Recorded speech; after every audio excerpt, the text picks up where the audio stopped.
Well, good evening, everyone, and welcome to Meaningful Monday.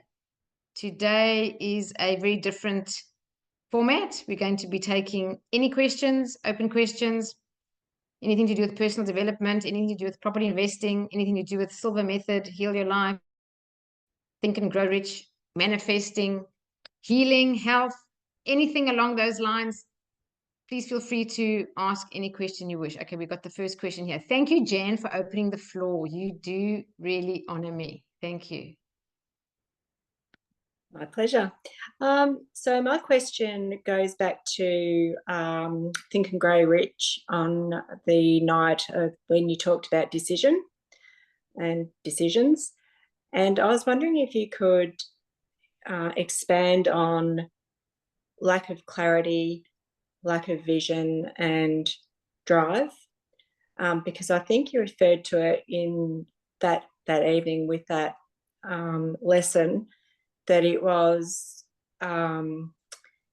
fear of what other people think. So I was just wondering if you could expand on that, because it is probably something, in all of the Think and Grow Rich, that lack of drive has sort of come up for me, as in, it's not that I'm a passenger, but lack of drive for knowing what my purpose, or what I'm actually aiming for. Mm-hmm. So I'm wondering how that directly relates to what you were saying with the fear of what people think. All right, I might start off before I talk about what people think, and if I don't come back to it, you'll tell me. Is that the very first thing is that we need to know why anything. If we don't have any why, we don't have any purpose. So even if you don't know your life purpose, you may still have a purpose. And I'm just going to say, if you don't even know what the purpose is, even if you don't have a life purpose or any purpose, you're not sure of that, then John Maxwell says, just add value to others. Make that be your primary goal every day when you wake up. Jose Silva says, if you don't know what your life purpose is, then make your chief aim in life, same words as Napoleon Hill, to solve and prevent problems.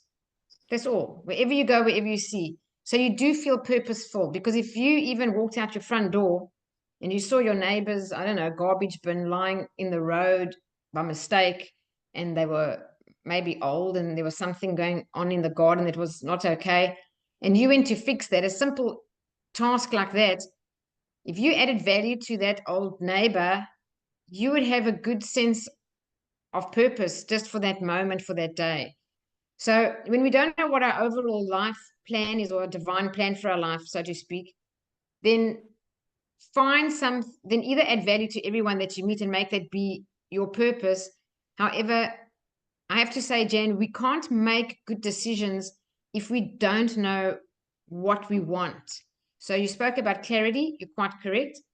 And clarity really comes even clearer when you have a life purpose. Now, if you don't have a life purpose, then it's going to sound funny. Your very first goal out of all goals is to find your life purpose.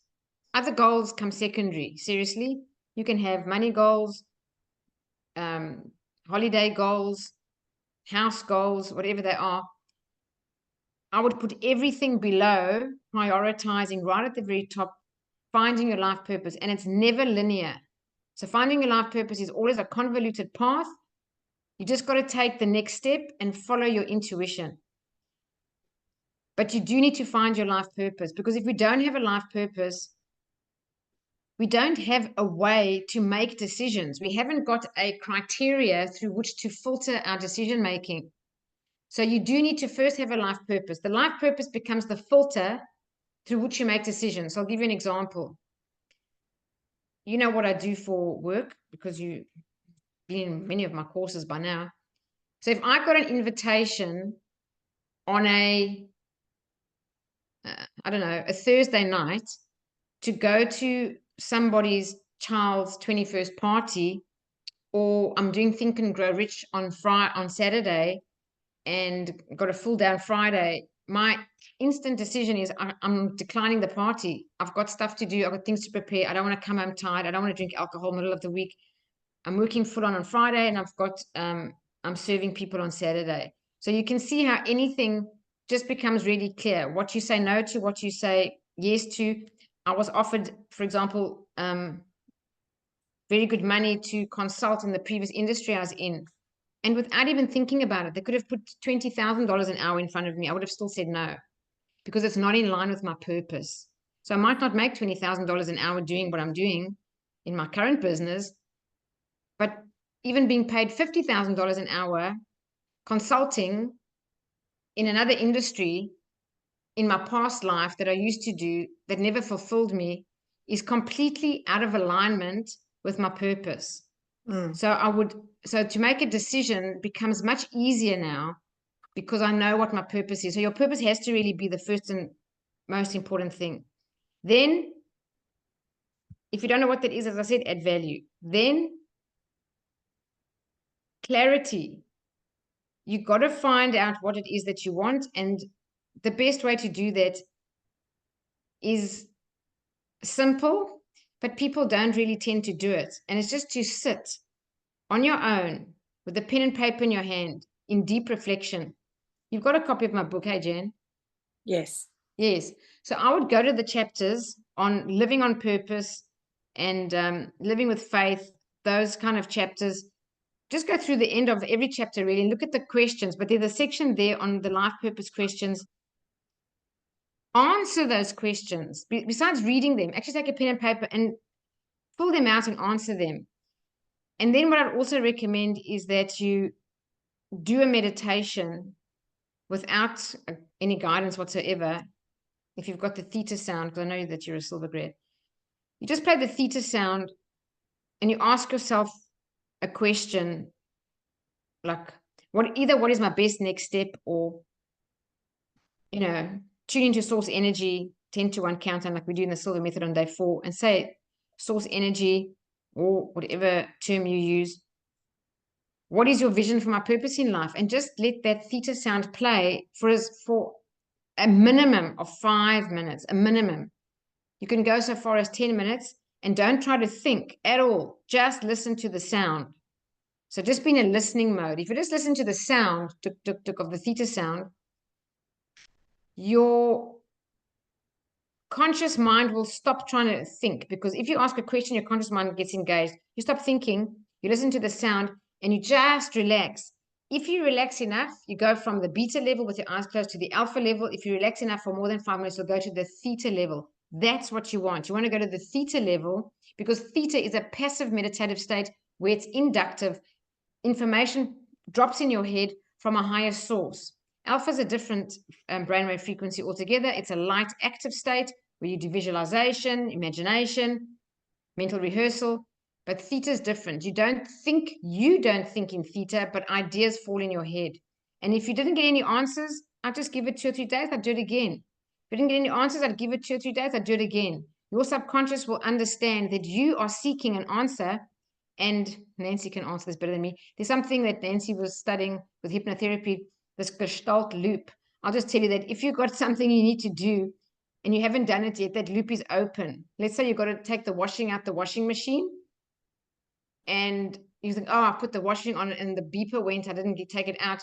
Until you take that washing out the machine, that Gestalt loop stays open, and it'll bother you and bother you and bother you until you take it out. It'll then close and say, okay, I have to finish the task. So when you ask a question to your subconscious, what is your purpose? What is my purpose in life? You create that in your subconscious. It will seek that answer until it finds it. That's why in goal setting, we have to have a date. It's the same principle. It's like a target, like a torpedo trying to find its target. Even if it goes off course, it's going to correct itself and find the target. So I hope that answers your question, Jen. And then just last but not least, the fear of what people think is one of the worst, most inhibiting and terrible, unnecessary fears to ever have.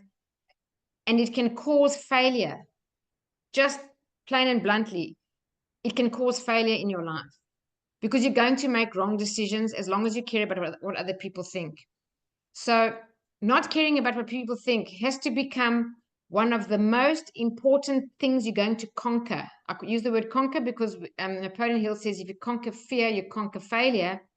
And then there's the 6 ghosts of fear at the end of the book. And out of the 6 ghosts of fear, the fear of criticism, which is the fear of what other people think, or just think about criticism, is one of the worst fears, that and the fear of poverty. But the fear of criticism is really bad, because what it means is that you start living a life that's not your own life. And you will never be happy, ever. You will live this empty, longing for some fulfillment of some kind feeling until you get rid of that and live your own life.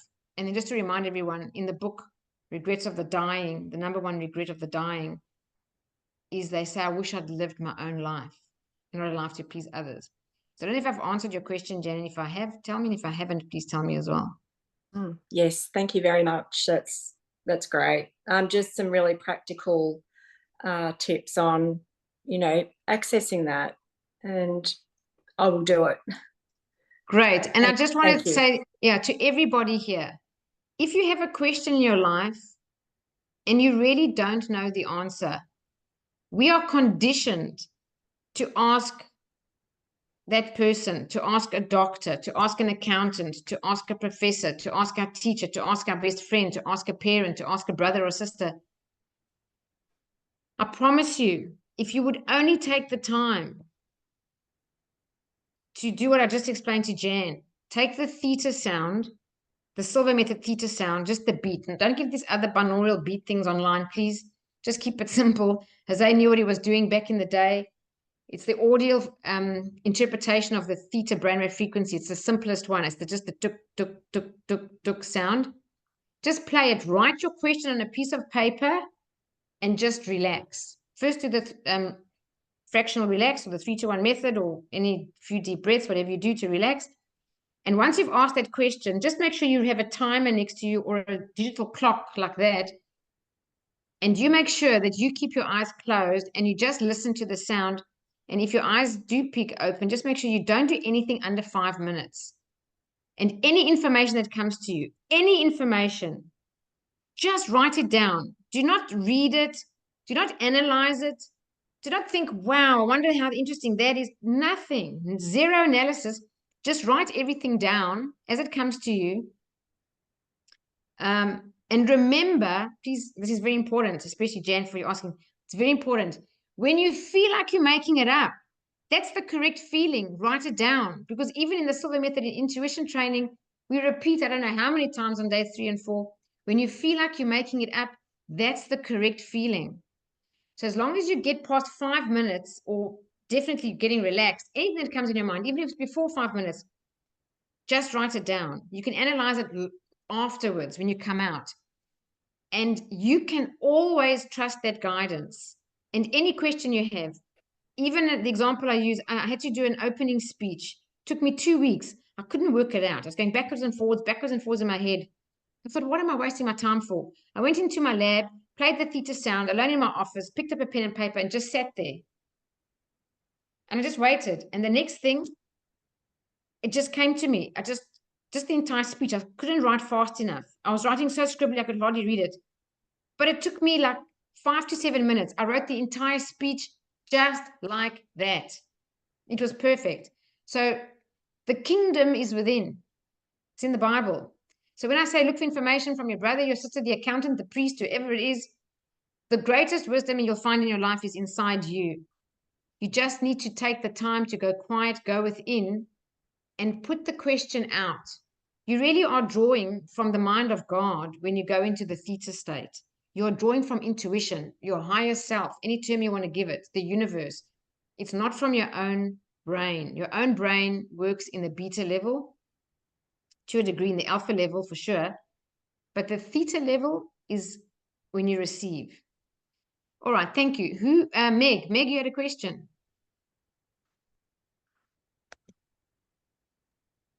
Hi, Jeanine. I think you've already answered my question with Jane's question.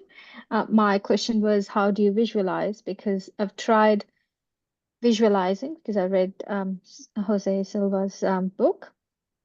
And to be honest, I gave up and I didn't want to do it anymore because I just couldn't, I just can't visualize.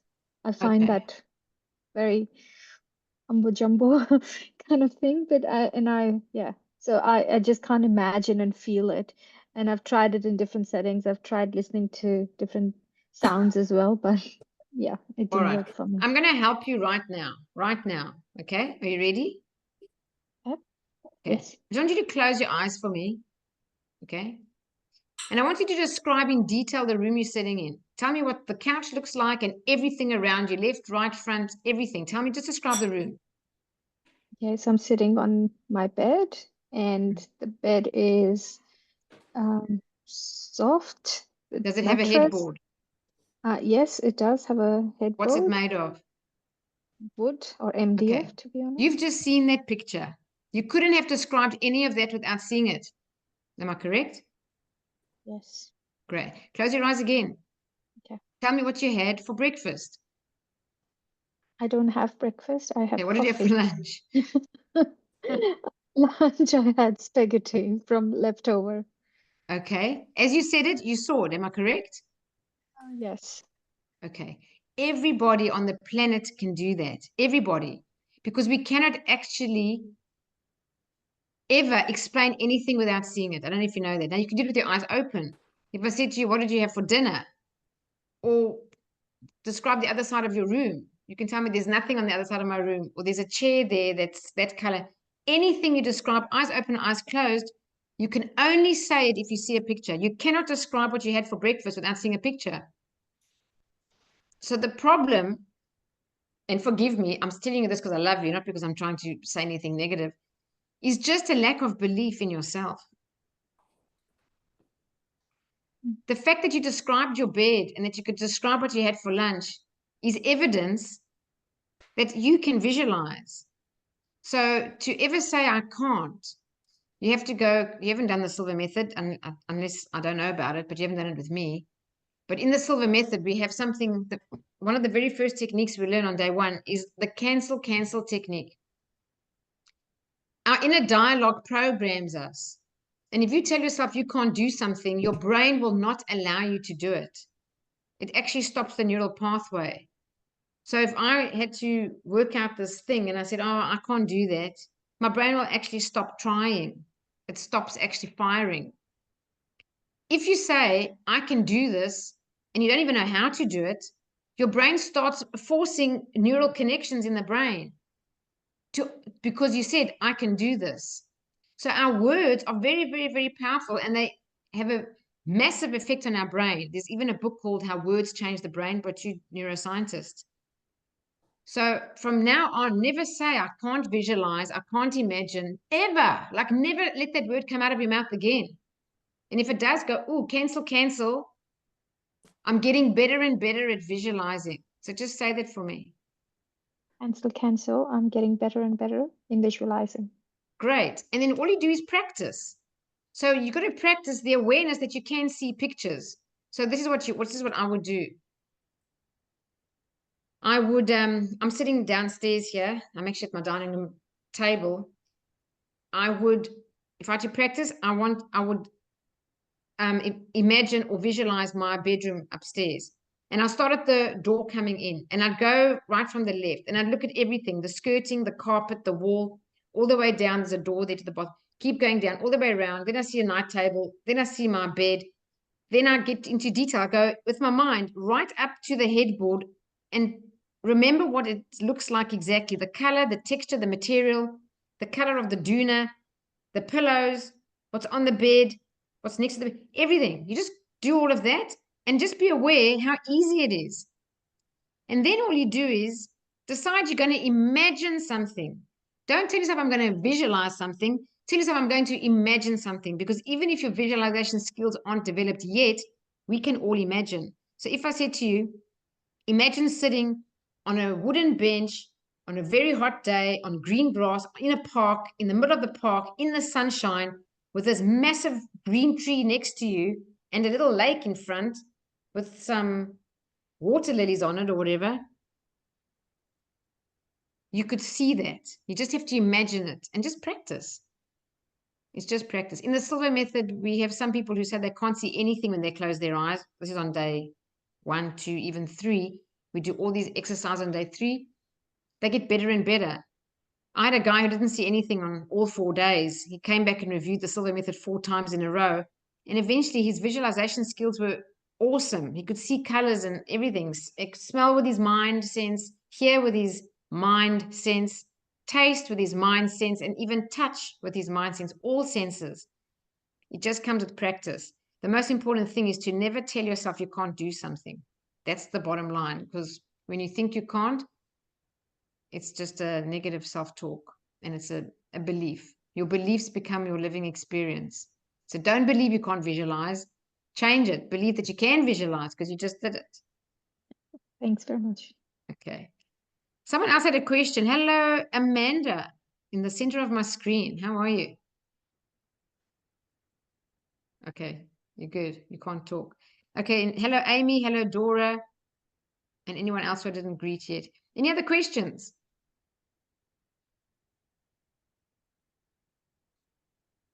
Okay, Donna.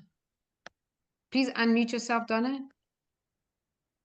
So I'm just coming back to silver after, I pick it up and then I forget about it and I pick it up. So I'm practicing the 100 to 1. You know how it says, but what happens, I get to 85 and then my mind goes off somewhere and I go, oh, you've missed that. So then I go back and I start again. And then then the next step that happens, pardon me, if I keep doing that, then my mind splits. So there's one part of me that's counting, but the other part of me is off in another world. Okay.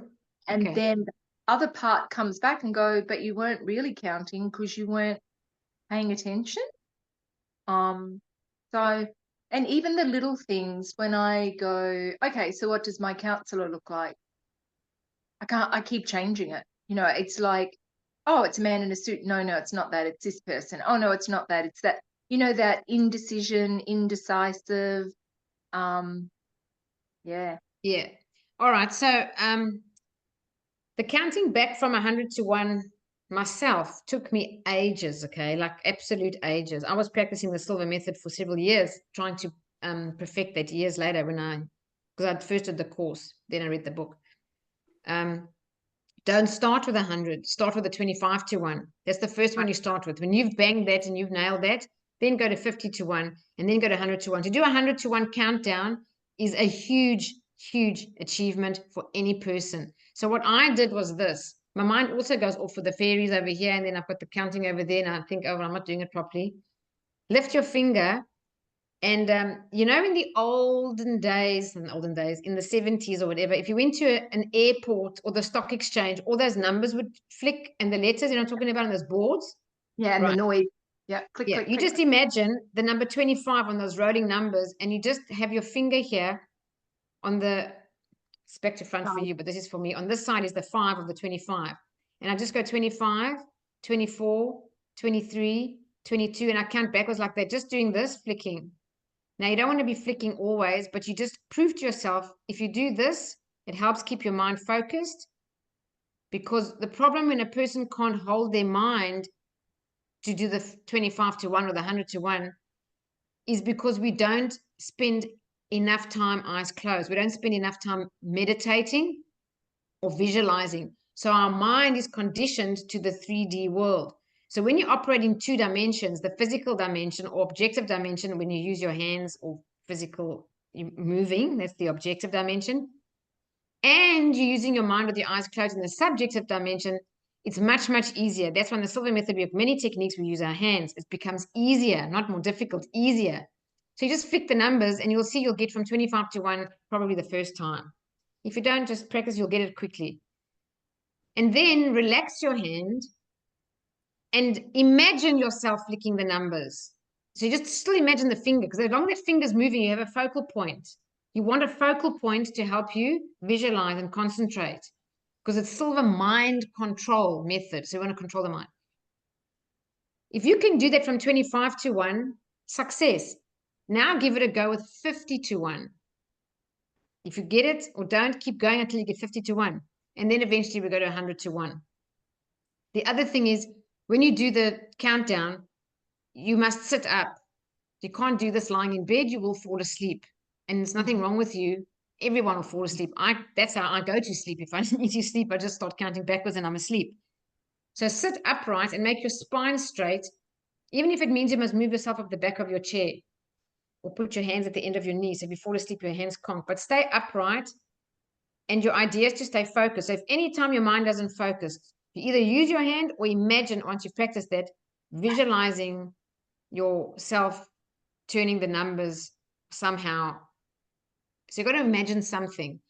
You can't just imagine the numbers. I imagine seeing the numbers flicking down like a digital clock kind of thing, in white on black, or, you know, something stark like that. So if that helps you. And the counselor?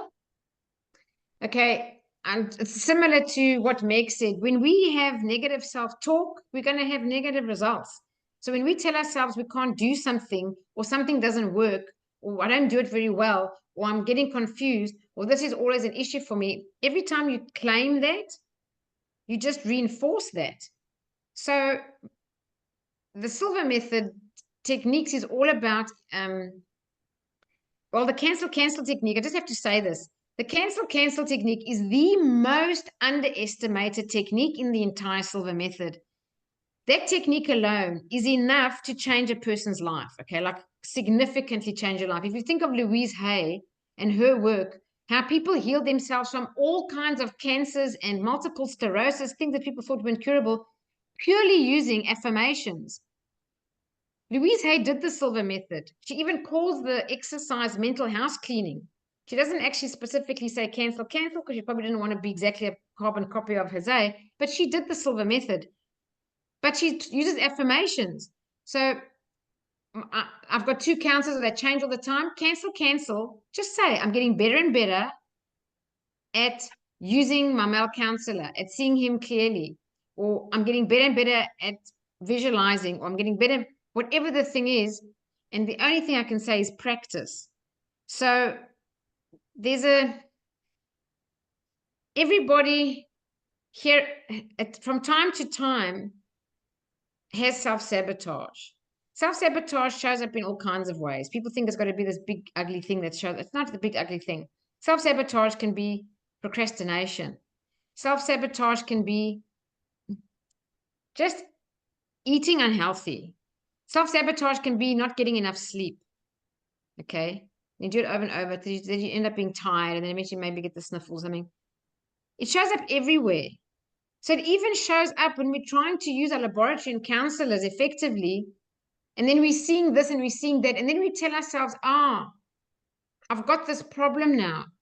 And then you think it as a thought once, and then you think it as a thought again, and once you've thought the thought just a few times, you've already got an attitude or a belief.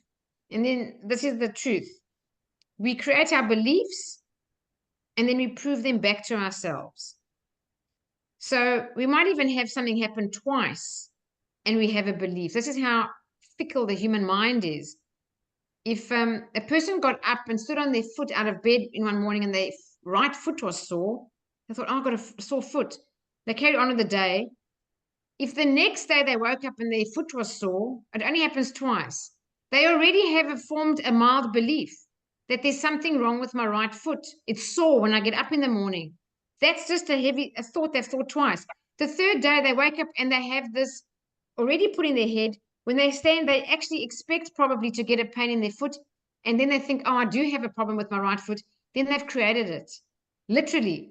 If on the first day when they stood up on that foot and was sore, if they just said, like in Louise Hay's program, I release the pattern in my consciousness that has created this condition over and over as an affirmation, or I release the pattern in my consciousness that has created a sore foot, or every day and every way my foot's getting better and better, or my body's got the power to heal itself over and over. I don't care. Any affirmation that's going to heal that foot, that's positive, if you just did it the first morning, that foot would be healed and be fine, and you wouldn't have it painful the second day. This is how quickly the mind manifests into matter, manifests into the body. So with the counselor thing, it's just taking your mind and being in control of it like a wild horse, putting a rein on it and holding those reins real tight, that that horse can't go down and eat grass. It can't swing all over the place. You've got a good control on it. It's just the same with the mind. So have positive affirmations and reinforce positive self-talk. And even if it's weak initially, just keep encouraging yourself like you would encourage someone else who had a problem like that. You can do it. Just keep practicing. Give it a go. I know the more you practice, the better you'll get. Anything along those lines. So really, negative self-talk is a way bigger thing, and it is highly powerful, and many people underestimate it. The same as the cancel technique, overriding with a positive statement after. So for all the new people here who haven't done the silver method, you go cancel, and a positive statement to override the negative statement, okay? And your positive statement must be all positive. It can't have any do's or don'ts, like I don't want to be sick. I don't want to. That's not a positive statement. A positive statement is my foot feels better and better, or hopefully my foot will get better today, or something positive, but no do's, don'ts, no's, or nots. So I don't know if that answers your question. I'm just going to summarize by saying our self-talk is huge. It is so powerful that people have committed mental suicide with nothing but a thought, I deserve to die. And I kid you not, this is documented, okay? I'm not making up stories or saying anything not true. These are documented stories. A person who didn't have lung cancer got a false diagnosis. He had perfect lungs. He got the wrong diagnosis from the wrong x-rays of somebody else. Within 4 months, that man died of lung cancer. So our thoughts are very, very creative. They're extremely powerful, and they are going to affect our performance, and they are going to affect everything else, like our health or whatever it is. So self-talk, keep it positive, use the cancel, and it's just practice. And if we self-sabotage, someone's going to tell me, raise your hand or write in the chat box, what's the primary cause for self-sabotage? It's one thing and one thing only. Don't give me everything, give me the bottom line. What's the most bottom line reason we self-sabotage? Someone's going to tell me. Not fear, no. Come on, Amanda. You were in my class. Who else? What's the reason for self-sabotage? Not good enough. Okay, what's the reason for not good enough? Yes, it's true, but there's another underlying reason that we feel not good enough. What's the bottom line? Not believing? Right, but what's below that? What's the bottom line denominator? If you can't get it, I'm going to have to ask Nancy to help us out. Lacking in confidence? We lack in confidence, but there's another reason underneath that why we lack in confidence. Because if I gave you the very bottom line denominator, your confidence would go up. Not subconscious beliefs, resentment, how you view yourself. Nope. Keep going. What's the doubt? All of these are true, but the bottom line, limited belief in self. Yes, it's true, but the bottom line. Self-belief, yes, but the bottom line. Right, Navid, you're getting closer. Please look at Navid's answer in the chat box and now give it to me correctly. Not loved. Who's not loving who? Please give it to me very clearly. What's the reason for self-sabotage? Lack of self-love. Amanda, hooray. I don't know how to do emojis here, but I'm going to do my best. Yes, lack of self-love. There we go. Lack of self-love is the reason for all the things above it. Everything in the chat box. Not loved, anger, limiting beliefs, how you view yourself, resentment, not worthy, no confidence, not good enough. Lack of self-love. So when we self-sabotage, we are in alignment. We are actually in alignment with ourselves. Because if you don't love yourself, you ain't going to do the right thing by yourself. You won't. The same token, when we do love ourselves, we cannot harm ourselves. And the more you love yourself, absolutely guaranteed, the more self-confidence you'll have, the more you'll believe in yourself. All those things happen as a natural consequence But self-love is the root cause. So if you want a quick practice, without getting into too much detail, I'd say look in the mirror every day and say this affirmation. This is mine. Just say, I love myself, I believe in myself, and I'm worthy and deserving of fulfilling all my desires. If I said I love myself, I deal with that. If I said I believe in myself, I deal with all the people who wrote here, you don't view yourself right, or you don't have confidence, or you're not believing, beliefs, how many people wrote that? So you cover that. And I'm worthy and deserving of fulfilling all my desires. So that removes doubt. Everything in the chat box, it removes. Jan wrote an interesting one here. She wrote resentment. Okay, resentment is very damaging. However, I can tell you something. This is the best analogy I can have. Wayne Dyer, he did a talk on stage, and he was talking about an orange. And he said, what happens when you squeeze an orange? What comes out the orange? Orange juice.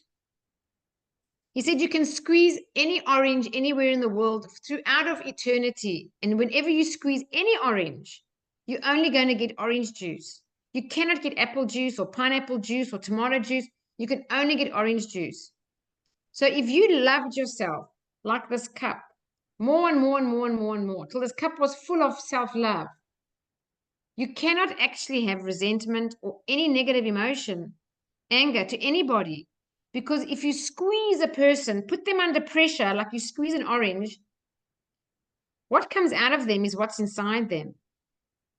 So when a person gets stressed and they get ugly, like verbally ugly and nasty, that's what they have inside. If you make a person very stressed and they're still able to deal with you with kindness and respect and, you know, a respectful love, consideration, tolerance and patience, no matter how stressed or how their back was up against a wall, you know what that person has inside. And sometimes we don't know what's inside a person until circumstance reveals that. And as a man thinketh, the line says, circumstances don't maketh a man, they reveal him to himself. So resentment can also be cured with self-love. So every one of those things, including resentment, can be dealt with self-love. And resentment is also lack of forgiveness. And forgiveness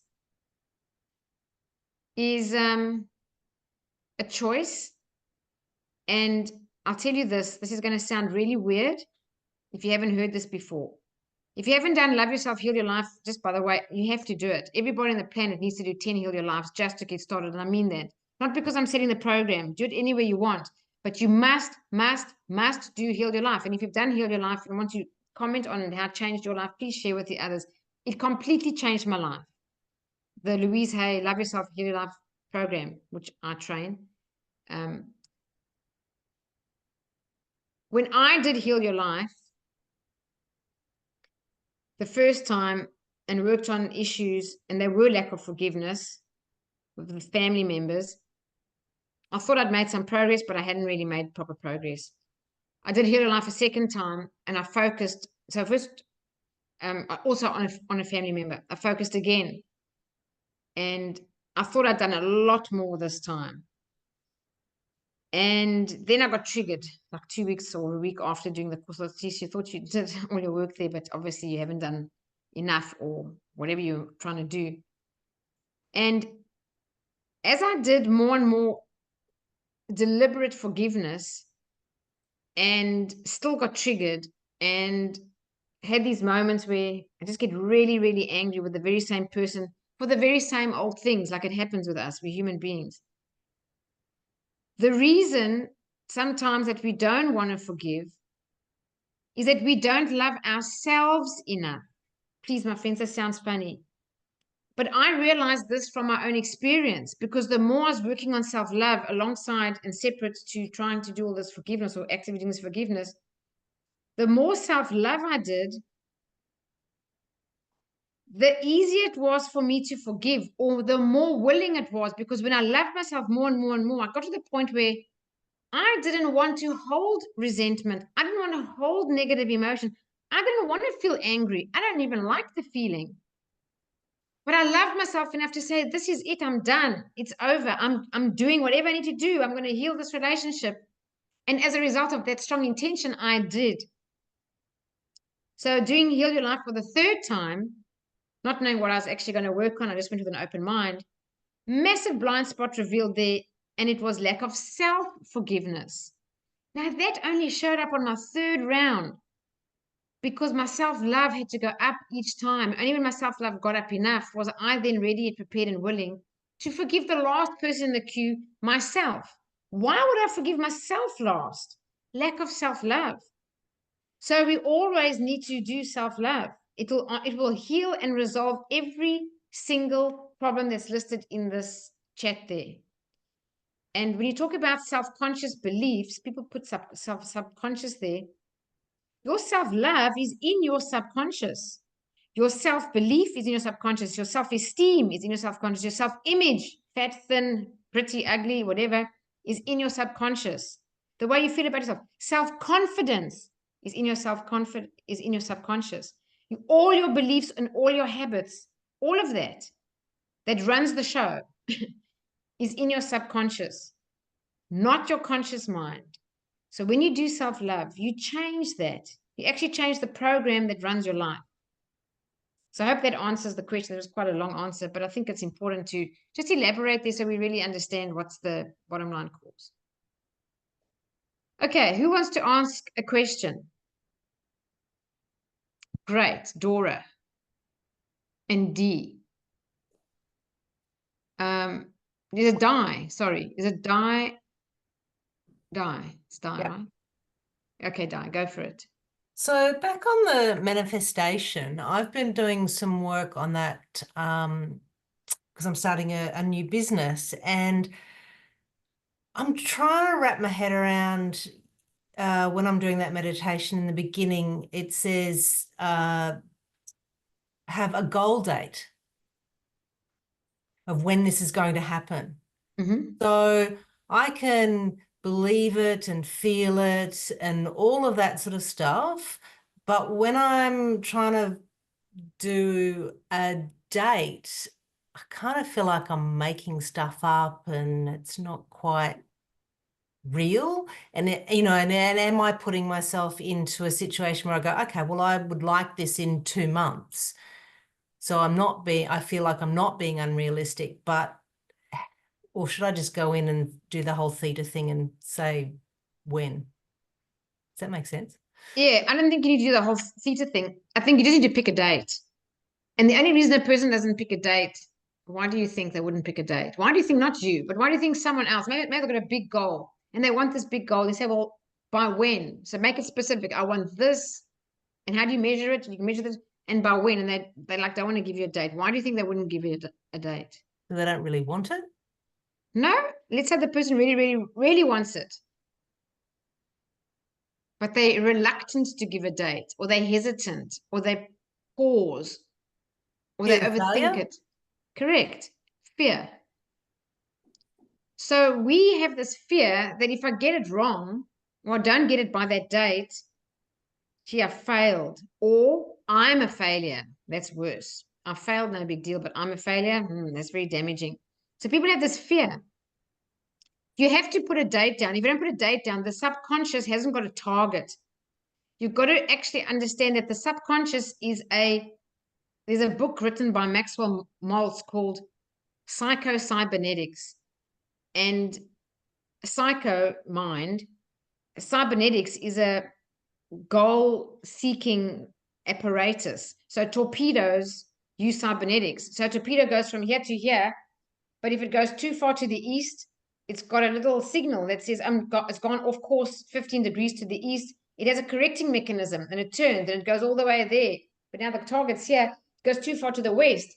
Then it creates a signal, it turns and it goes. So it actually goes like this and eventually hits the target. Your subconscious is a self-correcting mechanism. There's a whole book written on it. That's the book Psycho-Cybernetics. So if you don't put a date there, where is the target going to go? Like it doesn't know where to go. So you have to put a date and you have to make it something that you believe is pretty believable. And if it's not, then adjust it.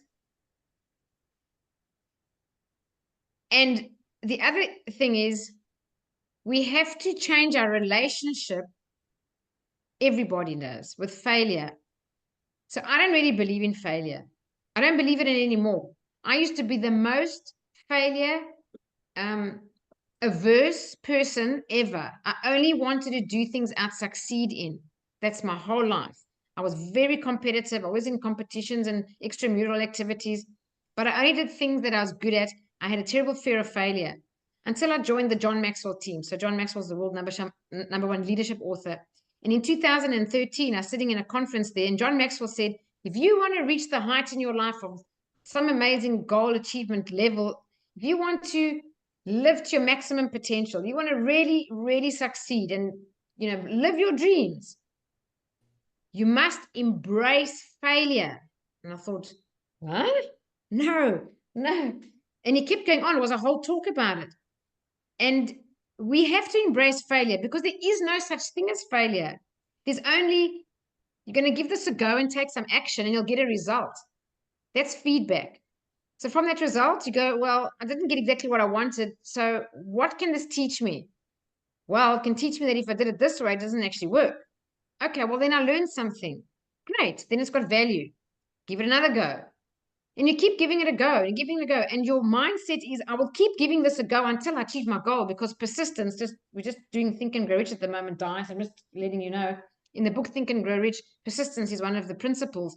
Even in the Silver Method, desire, belief, and expectancy, take action, and the fifth one is persist. We keep doing whatever we need to do until we succeed. So to not have a date is crazy. Have the date. Don't worry if you don't hit it. How many times I've set a goal and never achieved it by that date? Hundreds of times. That's okay. I just set another date, but I keep going for that goal. And there's another saying, if you keep doing the same thing over and over and expecting a different result, is insanity. So even in Think and Grow Rich, I'll just refer to it because the principles are amazing for personal development. One of the 13 principles for success is organized planning. And Napoleon Hill says, be attached to your goal. Have a plan. Okay, but sometimes your plan's as simple as one step, but have a friggin' plan. But if the plan doesn't work, throw it out and get another plan. If this doesn't work, throw it out and get another plan. What happens with human beings, this is true, they've done studies on this. People have a goal and they create this elaborate plan and they get attached to the plan. When the plan doesn't work, they lower the goal. No, you never lower your goal. You keep your goal. You throw out the plan and put a new one. Doesn't work again and again. I don't know how many times, but you do it until you achieve the goal. But you can't do exactly the same plan because that's insanity. The definition of insanity is doing the same thing over and over and expecting a different result. So have a timeline, persist, believe in yourself, use affirmations. Tell yourself every day in the mirror, 20 times. I mean this. I've done it for years, thousands of times, the same thing. I love myself. I believe in myself. I'm worthy and deserving of fulfilling all my desires. We have to flood our mind with that so that we feel those feelings and do believe in ourselves. Because if we don't believe in ourselves, I'm telling you now, it ain't going to happen. I don't care how many people believe in you. You could have a whole army outside that say, you know what, Di, I really, really believe in you. You're going to do this. But if you don't believe in yourself, ain't going to happen. By the same token, you can have 1,000 enemies saying you're never going to do it. That's impossible. And if you believe in yourself, you will achieve that thing. So self-belief is important. Definitely have a date. Who cares you get it or not? You do your very best to get it. If not, I promise you, you'll be closer than where you were. And even if you're not closer in physical evidence, your mind has changed its wiring, belief, and programming that you're getting closer. Your belief is getting better. You're getting, because you're putting action towards it, you change that energy. So you do become more of a person who believes in themselves. I hope that helps. Yeah, it does. That's great. Thank you. I'm just going to see something here in the chat box. Anthony, what are some effective ways to develop an abundance mindset? How do you change a lack mindset? Well, to change a lack mindset, one is definitely a very high level of awareness of how you think. So the problem with people who have a lack mindset, to change it to an abundant mindset, is they often fill their minds with knowledge, but they never apply it. So knowledge is useless if it's not applied. So to create an abundance mindset, for example, look, Think and Grow Rich, Tuesday night's the last one of the, I don't know how many sessions we had. It's somewhere next to me, yeah. 14 sessions. Tuesday is the 14th session, but it was free. It's a free class. The 14th session is going to be free if you want to still join. But if you've been, for example, in Think and Grow Rich, you can buy it off the platform after this. It's going to be available. By the way, if you aren't in Think and Grow Rich and you want to buy it for half the price, just about $200 off, it costs $500. Otherwise, it's $295. Then join Tuesday for free, because I've extended the lifetime access at almost half the price for the people who are in. But Think and Grow Rich has every conceivable thing in it. It leaves nothing out to create an abundance mindset. That is the absolute formula for developing a mindset for wealth creation. There's no doubt about it. However, I'll say it again, knowledge without application is pointless. It's useless. You may as well not have any knowledge. Just don't have it. Don't even do it. We have to be willing to apply it. And the book's title, I don't have it here. I'm looking for it the whole time because it's in my bag. I took it to the radio station today. The title is Think and Grow. Rich is a consequence. It means we have to think differently. So the very first questions we got tonight about negative self-talk, negative thinking, the cancel technique, and overriding with a positive statement, that's the simplest and easiest and most practical way to change that. And I can tell you, Anthony, I was a lack mindset individual myself. If anyone knew me when I was in my 20s or 30s, you would not even think I'm the same person. I earned the minimum wage. I couldn't afford to buy a new car. I couldn't afford to rent, all these things. I'm completely different today, but I was adamant I wasn't going to live a poor life. I was friggin' adamant. So my desire was off the charts. Desire is chapter 1 of Think and Grow Rich. It's the first principle. Someone say, oh, I don't really have a lot of desire. Well, create it. How do I create it? Just do it. Tell yourself every day, this is what I really want. So you got to have a burning desire.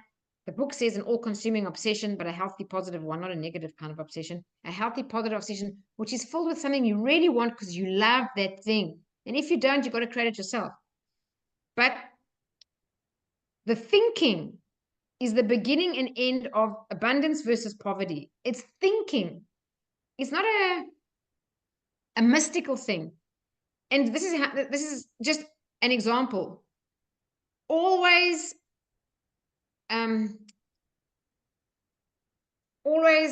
reaffirming you don't have enough money, something's expensive, don't do this, it's going to cost too much, don't idle the car, please, because it's wasting petrol, don't run the, I don't know what in the house, electricity bills.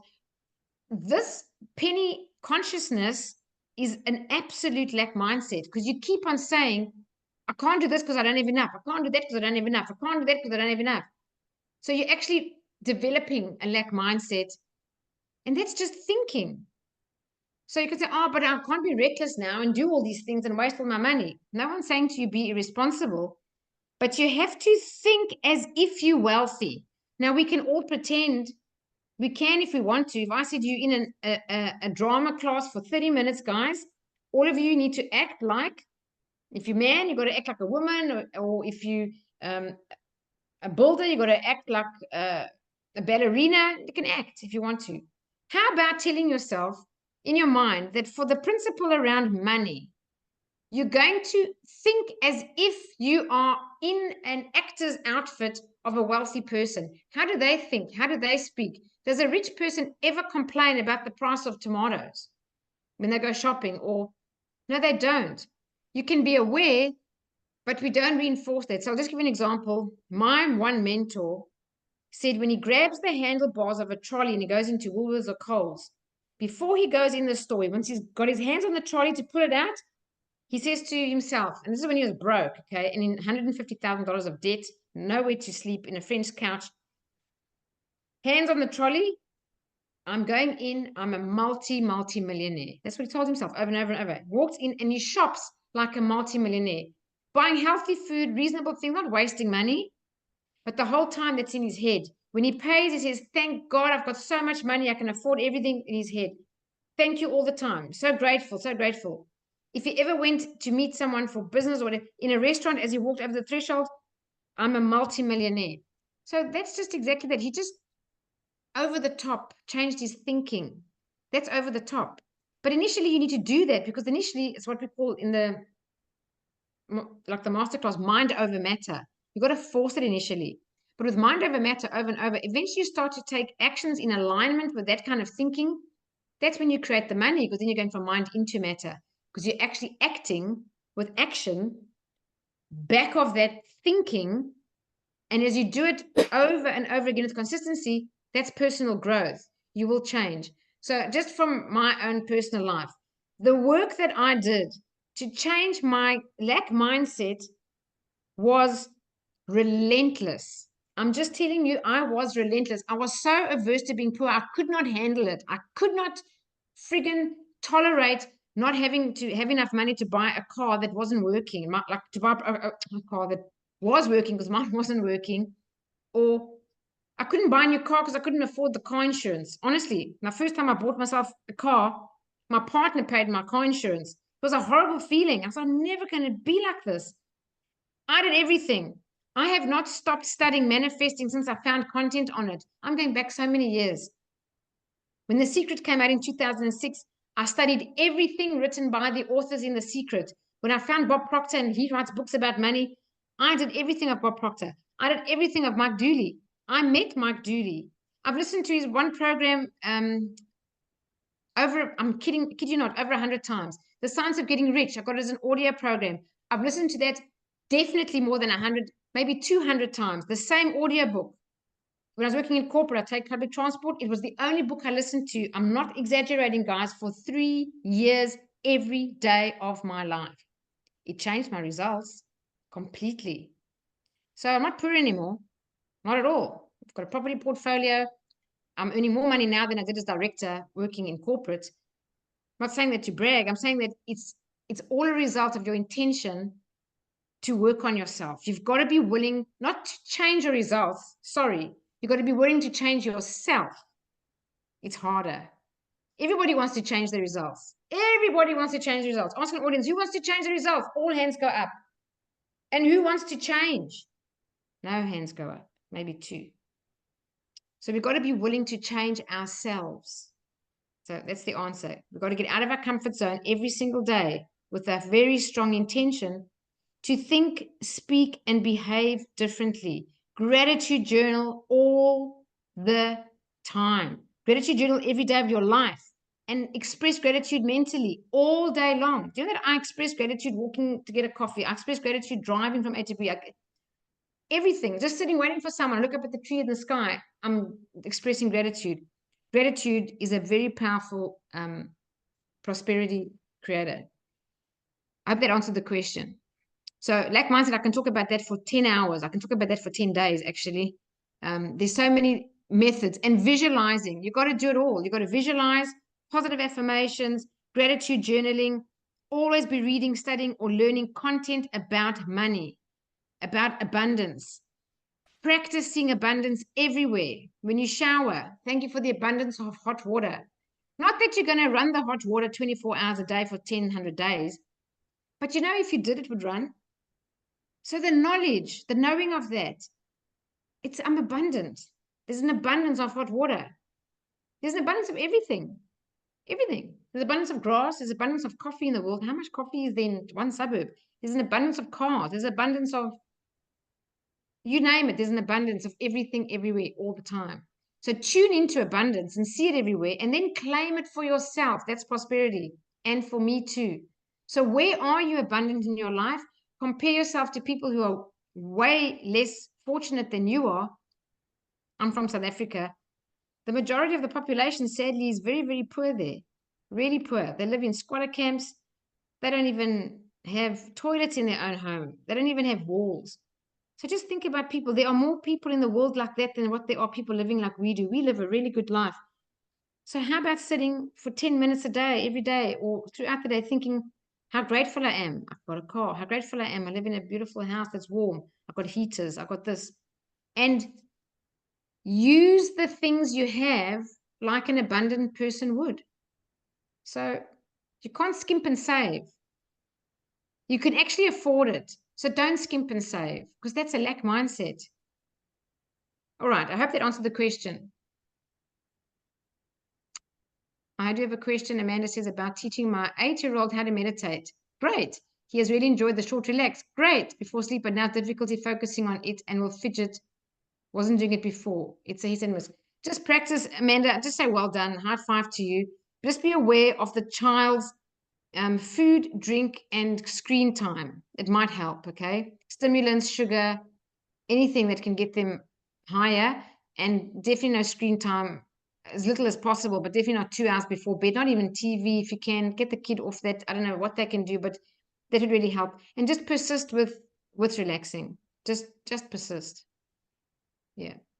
Maybe alternate with very gentle spa music and let the child lie down, and you give them the fractional relax. Just tell them, relax your scalp, relax your forehead, relax your eyes. You give it to them and let that very slow spa music play. Just do it for 10 minutes and let the child relax and see if they do eventually become really still. All right. I think we're going to have a guided meditation and wrap up the night.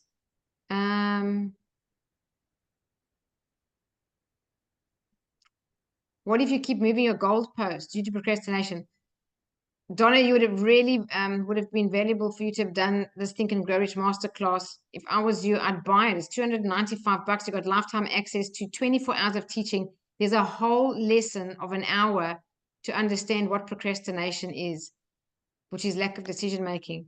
To keep changing the goalposts is just self-sabotage. Procrastination is self-sabotage. And my lesson is a bit brutal, but people thank me. I got the most feedback on the brutal lesson of decision. Most of you who are here will know. I just said, people make excuses. They make excuses all the time. We have to stop making excuses. So anything that we find that we can change. Don't make excuses. So I'm just making that really short, but don't move the goalpost if you keep. What if you keep moving the goalpost? Well, then don't. Procrastination, if you want to overcome procrastination, my suggestion is, and I mean this, do Love Yourself, Heal Your Life workshop, because when you love yourself, everything changes. Even if you did the silver method, you might not use it if you don't love yourself. But if you do love yourself, heal your life, you actually change, because you're in the processes. They're very gentle, they're very easy to do, and they only meet you where you're at. But your self-love goes up. And when your self-love goes up, you're willing to do the right thing by you. Okay, guys, we're going to wrap that up. Okay, we've got some more questions, but I am conscious of time. It's 11 minutes past 9. If the question is short and sweet, or can you hold out? We'll do another. Mike, did you want to make, is yours quick? Was it long? No, it might be long, it might be short, but I was going to want you to discuss something about the body. So what I find sometimes in meditation or when I'm going deep is resistance in the body. Like you'll get distractions with itches or resistance from the body. Yeah. And I'm working through that and trying to deal with that. And I just thought maybe you could comment about that nervous system. Yeah, I'll be very, very brief. So the body is an expression of the subconscious mind. The subconscious mind is your program. All your programming is there.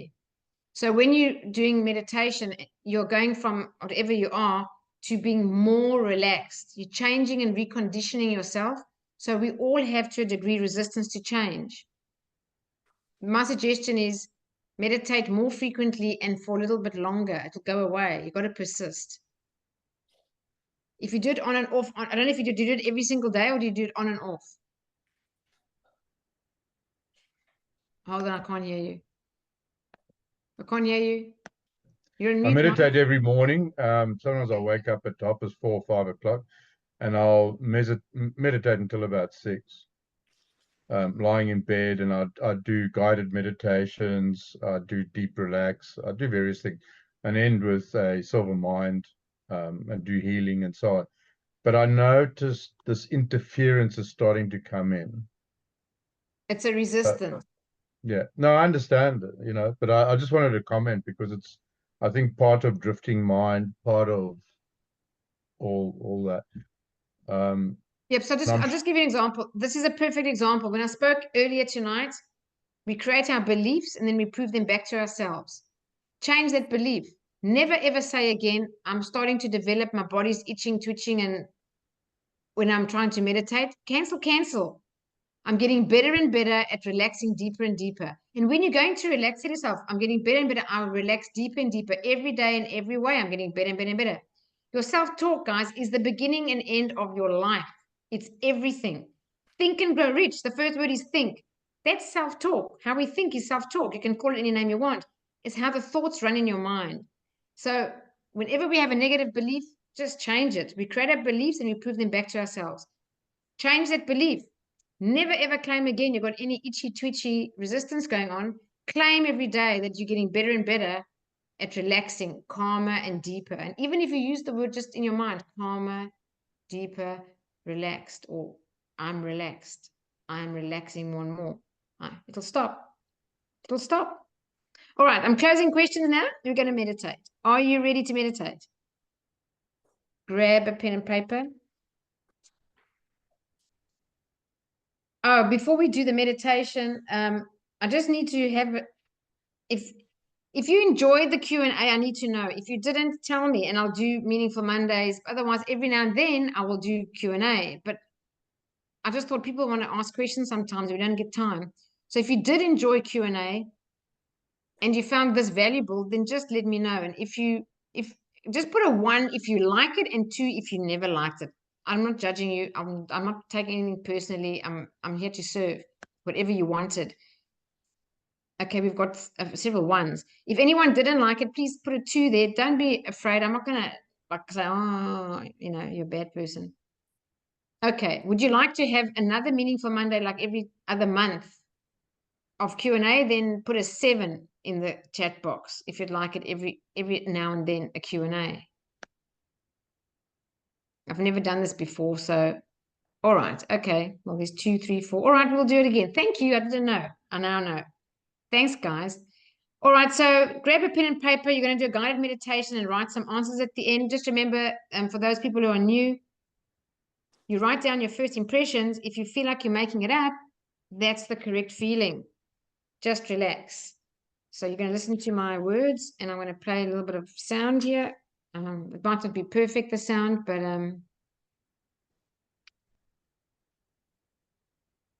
it's just to put a bit of music. I hope you can hear it.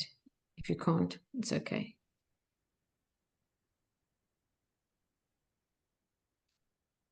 All right, and keep your cameras on, actually, because it helps me understand what if you're writing and how much time you need. All right.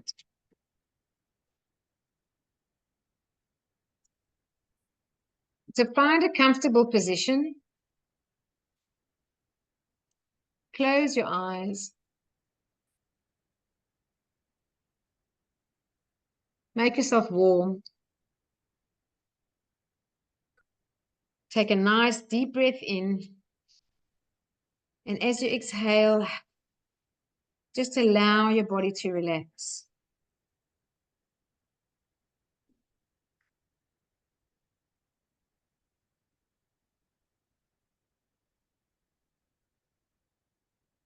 Consciously relax your body from head to toe, starting on the very top of your head. Relax your scalp. Relax your forehead.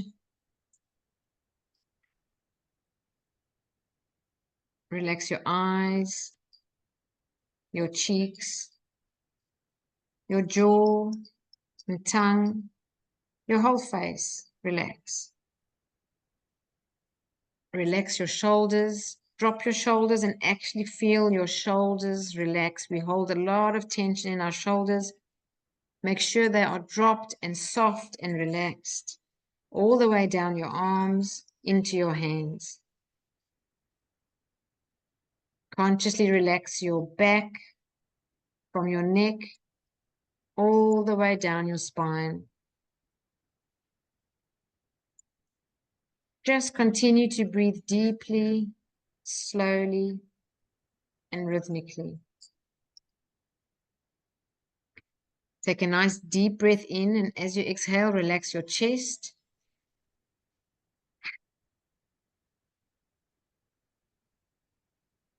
And take a nice deep belly breath in and relax your abdomen as you exhale.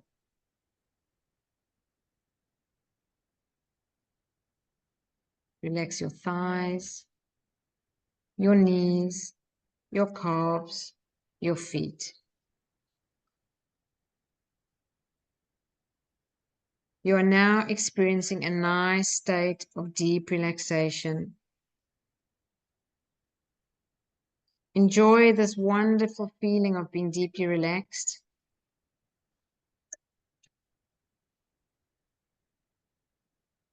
And now you're going to create in your mind your ideal place of relaxation. It can be real or imagined, somewhere that you've been or maybe somewhere you'd like to go. And allow it to be a place where you feel totally relaxed.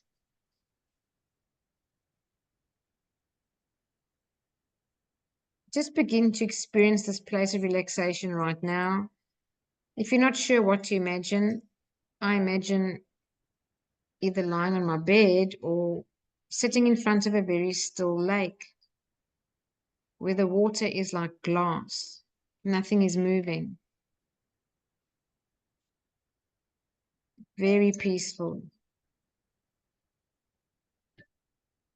But create a place that you ideally love to be in, whatever that may be like. And now that you've created your ideal place of relaxation, you're going to add a waterfall of white light into the scene. Just place it wherever you choose. The waterfall is gentle, allowing you to stand under the cascading, beautiful white light. This light is a healing energy, a clearing energy. Your waterfall of white light is now created. Go over to the waterfall and stand under this healing white light. And just allow this white light to pour over you, to swirl around you, to encompass you within its glow. And just enjoy that feeling of it clearing out any tension or clutter or stress. All of it, not just from today, not just from the last week or month, not even from the last year, but of your entire lifetime. Clearing all the clutter, all the stress, all the tension away. And as it clears your energy field, just notice how much happier you look.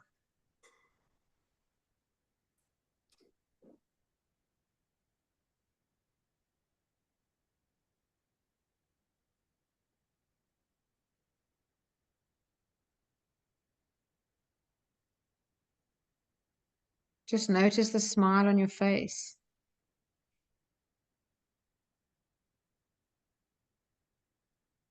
And see how the weights that you've been carrying are just no longer a burden.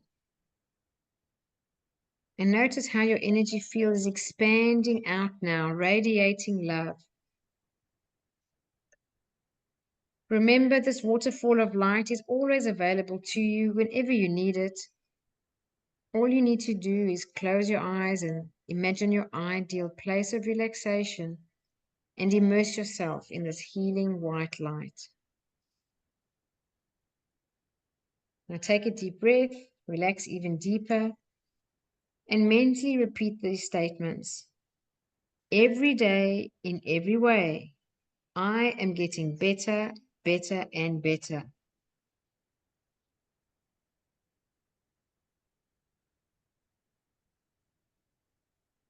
Repeat to yourself mentally, positive thoughts and images bring me benefits that I desire.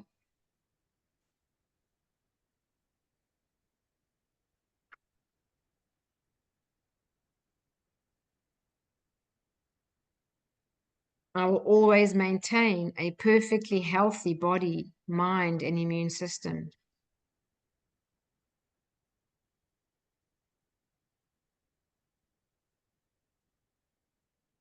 And now imagine that this white light turns to green. You are now immersed in a glowing green light. This green light is unconditional love. It surrounds you. It encompasses you. It flows through your entire being. It fills you with love. All the hurts you felt, all the pains you felt, all the angry moments, just allow this green light, this unconditional love to heal all those spaces now.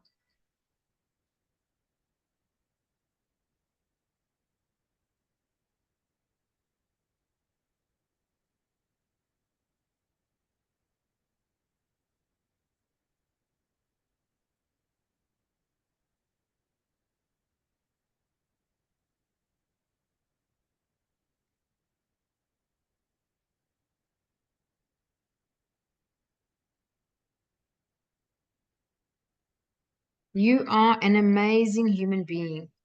You deserve love. You deserve joy. You deserve abundance. And you deserve peace. It is now time to step out of the waterfall. Your energy field is now clean and clear. Just take a moment to enjoy this feeling of clarity and lightness. Now that you've reset your body and mind for the month ahead, it's now time to set your intention for the month ahead. I'd like you to tune into your inner wisdom, your intuition, your higher self, the universe, God, whatever term is right for you, by counting backwards with me from 10 to 1. 10, 9, 8, 7, 6, 5. Imagine you tuning in. 4, 3, 2, 1. You're now tuned in to your higher self, your intuition, the universe, higher intelligence, that part of you that when you tuned in guides you and intuitively knows what is best for you. Now ask yourself the following question and write down your first impression. Just briefly, we get about 30 seconds. Just write down your first impression. The first question is, what do I need to focus on for the month ahead?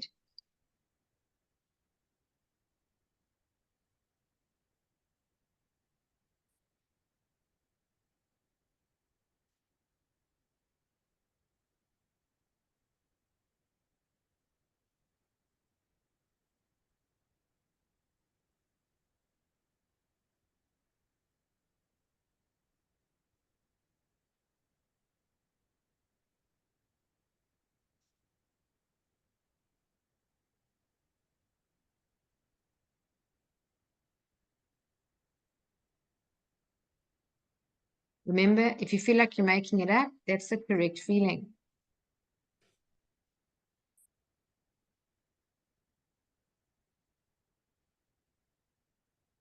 And then when you're done, just close your eyes, take a deep breath, and go back into meditation and stay relaxed.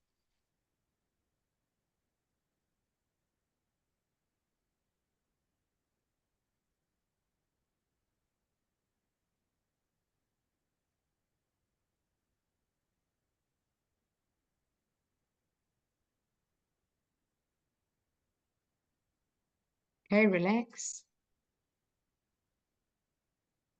Next question. What steps do I need to take me closer to what I want to be, do, or have? What steps do I need to take me closer to what I want to be, do, or have? Just write down your first impressions.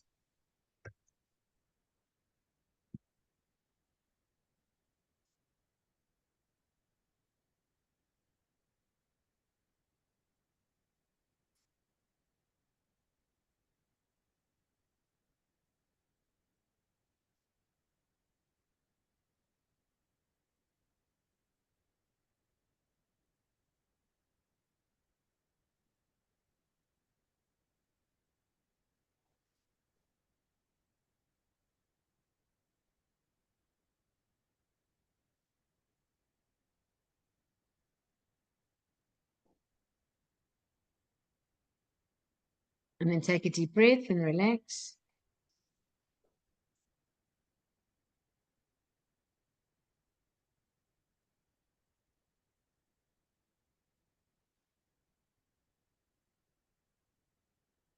Allow yourself to tune into your intuition by staying relaxed. And now, next question. What do I need to let go of? Write down your first impression. What do I need to let go of?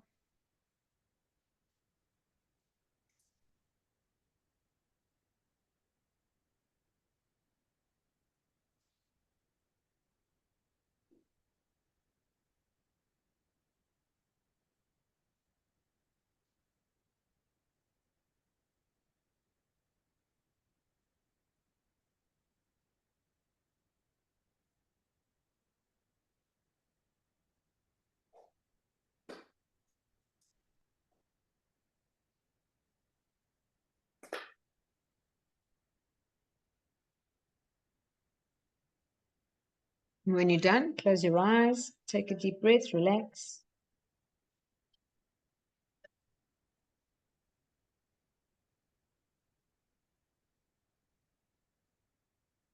And the next question, what do I need to embrace? What do I need to embrace?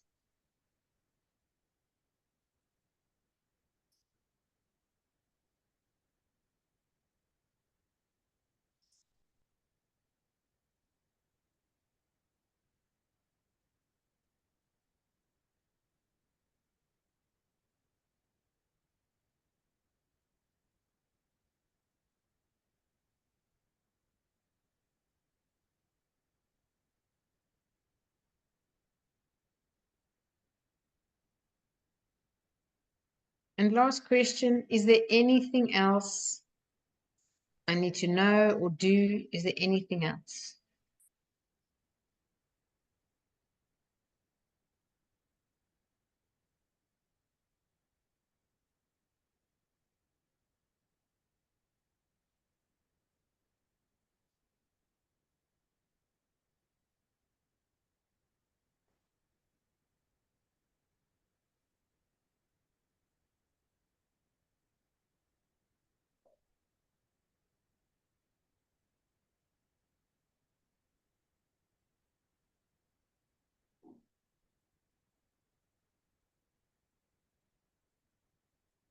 And then take a deep breath and relax. I'm going to count from 1 to 3. At the count of 3, you'll open your eyes, be wide awake, feeling fine, in perfect health, feeling better than before. 1, 2, 3. Eyes open, wide awake, feeling fine and in perfect health, feeling better than before. Thank you so much, everybody. I'm going to end the recording.